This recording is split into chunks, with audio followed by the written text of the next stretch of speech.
Praise the lord. ఈరోజు మార్చి 30వ తేదీ ఆదివారం 2025 సంవత్సరం. మాటలు రాని మృగాలు సైతం మంచిగా కలసి జీవించేను. మాటలు నేర్చిన మానర జాతి మారణ హోమం సాగించేను. స్వార్థం మానుకొని సమతే పెంచుకొని. ఇది ఒక సినిమాలో పాట. అర్థం మంచిదైతే తీసుకుంటాను నేను. సినిమాలోదా బయటదా ఇంట్లోదా అనేది కాదు. మతోన్మాదులకి ఒక హెచ్చరిక. ఒరే దరిద్రులారా, క్రిస్టియన్ పవర్ మీరు ఎప్పుడు మానుకుంటారో అప్పుడే మీరు బాగుపడతారు. అర్థం లేదా? ప్రపంచం మొత్తంలో క్రిస్టియన్ పవర్ ఉంది. అదేంటి? షెండిగళ్ళరా, క్రిస్టియన్ పవర్ అంటే తెలీదా? ఇంగ్లీష్ భాష ఒక్క సూది పాయింట్ అంతా ఇంగ్లీష్ ముక్క కూడా మాట్లాడకండి, ఇంగ్లీష్ రాయకండి, ఇంగ్లీష్ చదువులు మాన్పించండి, ఇంగ్లీషు బ్యానర్లు సైన్ బోర్డులు పెట్టకండి. ఇంగ్లీష్ లేకపోతే మీకు దమ్మిడికి పనికిరారా. ఆడెవడో కుర్ర కొంక నల్ల టీ షర్ట్ వేసుకుని 4 కళ్ళు ఉంది, అదే కళ్ళ అద్దాలు వేసుకున్నాడు, వాడు హిందూ పవర్ అంటున్నాడు. మరి ఈ దేశ నాయకులు చట్టం ఏం చేస్తుందో నాకు అర్థం అవట్లా. ఎందుకంటే చట్టం కొన్ని విషయాల్లో సుమోటోగా స్వీకరించి ఆ కేసుని ఫైల్ చేయడం జరుగుతుందని మనకి విదితమే.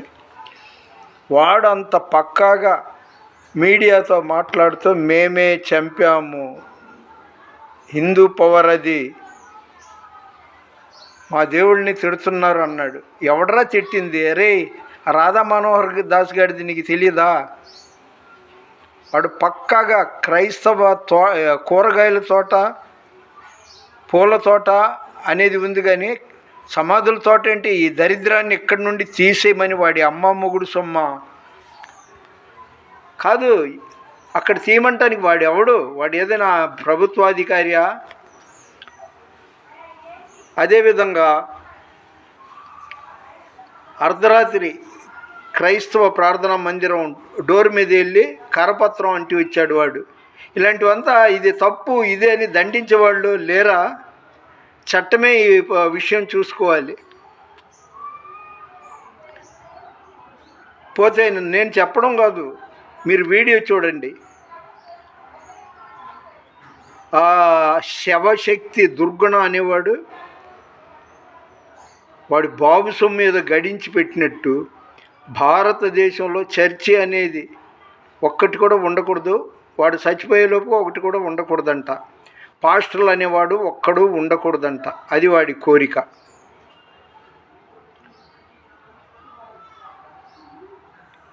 నిర్గమకాండం 20వ అధ్యాయంలో ఉంది, నరహత్య చేయకూడదని, దొంగతనం చేయకూడదని, పొరుగువాడిని ప్రేమించాలని, శత్రువు కోసం ప్రార్థన చేయమని ఉంది. అందుకే ప్రతి సమస్యకు పరిష్కారం యేసే మార్గము, సత్యము, జీవము. సామెతలు 16వ అధ్యాయం 18వ వచనంలో, ఒరేయ్ రాధా మనోహర్ దాస్గా బ్యాడ్ ఫ్రాడ్గా, నాశనమునకు ముందు గర్వము బయలుదేరును. పొంగండి పొంగండి, పొంగే పాలు పొయ్యి పాలు.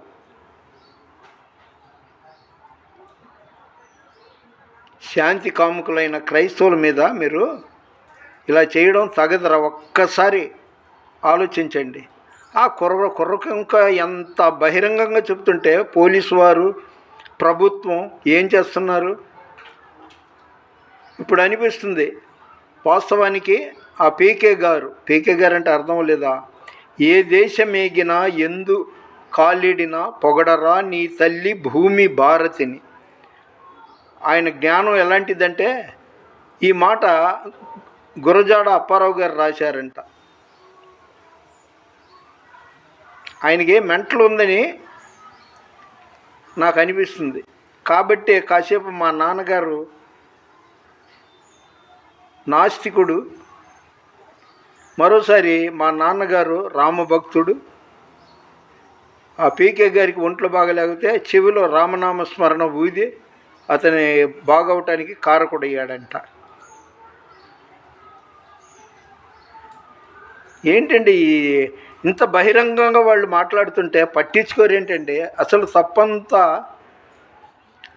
ఎక్కడ ఉందో కనిపిస్తూనే ఉంది. ప్రభుత్వాధికారులు, ఒకటి అరా మంత్రులు దీనికి కొమ్ము కాస్తున్నారు. వాళ్ళ యొక్క భరోసా ఆశీర్వాదాలతోటి ఇదన్నీ జరుగుతుందని తేటగా తెలుస్తుంది.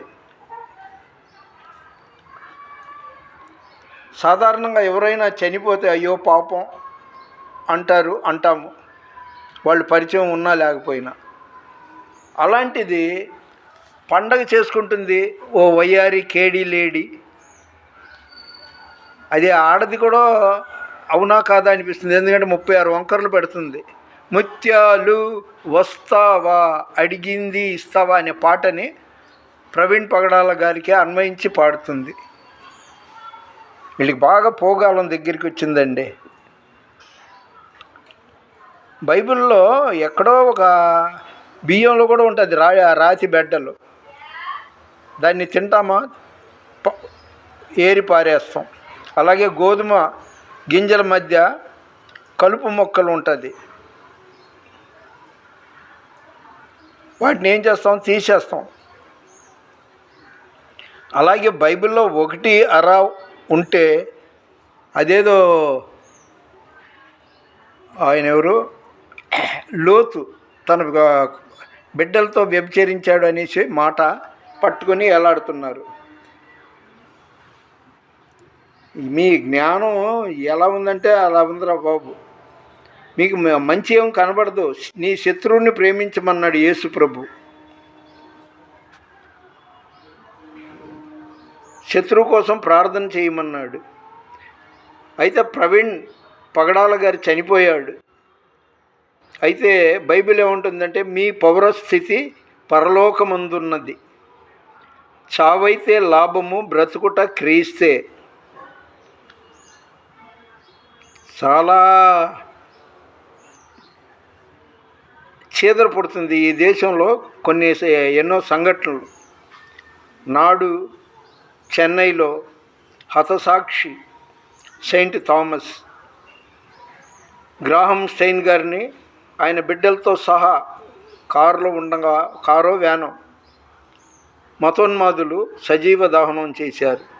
కొందమాల్, మణిపూర్,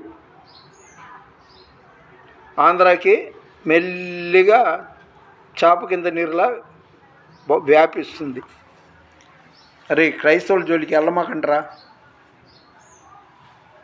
మళ్ళీ చూడు ఆ పాట ఎంత బాగుందో.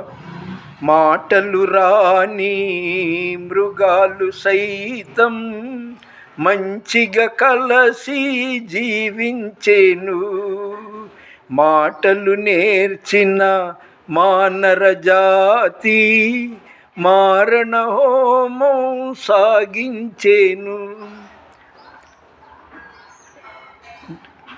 నేను వెళ్ళే బార్బర్ షాపు హిందూ, నేను టిఫిన్ తగిన చోటు హిందువులది. నా క్లాస్మేట్లు చాలామంది హిందూ స్నేహితులు ఇప్పటికే కనిపిస్తుంటారు. నేను ఇంత వృద్ధుడినైనా కూడా ఆనాటి వాళ్ళ అడపదడప ఒకళ్ళని పలకరించుకుంటాం. మీరు దేశ ద్రోహులరా. సమైక్యంగా ఉండాల్సింది పోయి కలతలు పెట్టి, తంపులు పెట్టి, తమాషాలు చేసి క్రైస్తవుల మీద అసలు ఒక భక్తుడు ఎవడైనా కానీ దేవుడికి భక్తుడు అనేవాడికి కుళ్ళు ఉండకూడదు, అసూయ ఉండకూడదు, అహంకారం ఉండకూడదు. మరి మీరేంట్రా క్రైస్తవులు అంటే చచ్చిపోతుంటారు, క్రైస్తవ దేవుడిని యేసు ప్రభుని విమర్శిస్తుంటారు. ఓపికగా నేను పెట్టానంటే 1 గంట విడమర్చి చెప్పగలను మీ దేవుళ్ళు దేవతలు అన్నట్టు. ఇంకొక వగలాడి మా దేవి దేవతల్ని ఇలా అన్నారు, అది అలా అన్నారని ఇంకొక ఆడది కూడా అలాగే పెట్టింది. వీళ్ళకి ఏం పోగాలం వచ్చింది? శుభ్రంగా మీ దేవుళ్ళనో దేవతలనో దండం పెట్టుకుని ప్రార్థన చేసుకుంటూ ఏదో ఉండండి.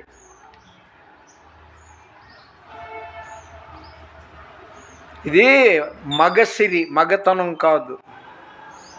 ఒక్క ప్రవీణ్ పగడాలని చుట్టుముట్టి సిండికేట్గా వెళ్ళి చంపడం మగతనం కాదు.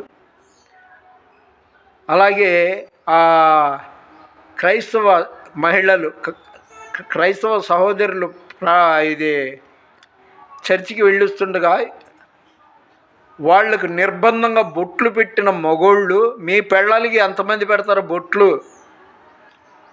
ఆ ఊరికి ఈ ఊరెంతో, ఈ ఊరికి ఆ ఊరు అంతే. మీరు మగోళ్ళు అయితే ఆడవాళ్ళ జోలికి వెళ్ళరా కొజ్జానాయాళ్ళారా. బైబిల్ని తగలబెట్టారు, బైబిల్ని తొక్కారు. మీ భాషలో చెప్పాలంటే వినాశకాలే విపరీత బుద్ధి. క్రైస్తవుడా, నువ్వు అదిరిపాడుతో ఇతరులను వెళ్ళి చంపేయి, ఇతరుల సొమ్ము దోచుకో, హత్యలు చేసి అని బైబిల్లో మాకు చెప్పలా.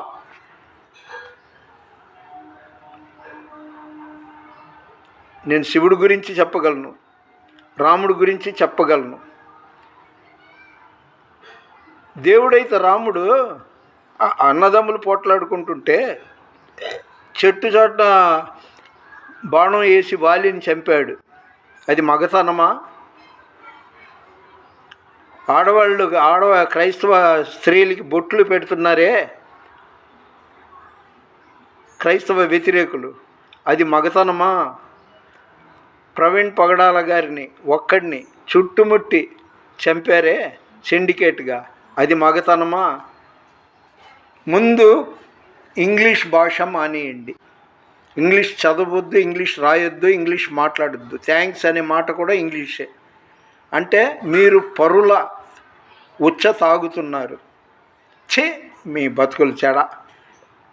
నేను అసలు నోరు జారకూడదు, కొన్ని పొరపాటు మాటలు కూడా అనకూడదు. కానీ మీ యొక్క తీవ్రమైన సంఘటనలను బట్టి కడుపు రగిలి అలా మాట్లాడుతున్నా. నా దేవుడు ఎవరు తెలుసా? రోషం గల దేవుడు. నిర్గమకాండం 20వ అధ్యాయం చదువుకో. ఎంతసేపు క్రైస్తవులు బైబిల్ అంటే పడిచేస్తారు, దొంగ నా కొడకల్లా.